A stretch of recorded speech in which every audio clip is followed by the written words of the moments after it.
Welcome to the Tech Egg. Don't get scrambled. Enjoy the video. You want to get connected now.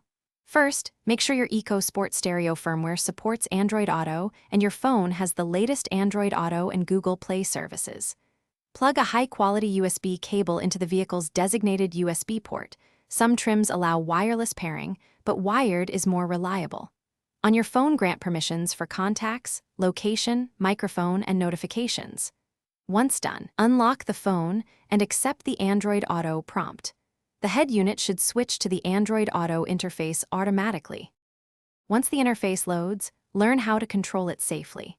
Use the steering wheel voice button or say, "Hey Google," to keep your eyes on the road. Voice handles navigation, calls, and messages. Tap the app launcher to open maps, music, or third-party navigation like Waze.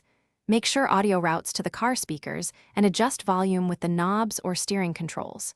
If split screen is available, position navigation and media for quick glances. Remember that some apps are limited while driving for safety reasons. To finalize, verify phone mobile data and Bluetooth are active so calls and live traffic work. Test a route and a call. Make minor adjustments to equalizer and voice levels. If Android Auto won't connect, unplug and replug the USB cable, try another certified cable or USB port, and restart your phone. These simple steps fix most issues. If persistent, update or reinstall the Android Auto app. And as a last resort reboot or factory, reset the head unit. Just back up your presets first to avoid losing settings. Thanks for watching. Consider subscribing if I helped unscramble your problems.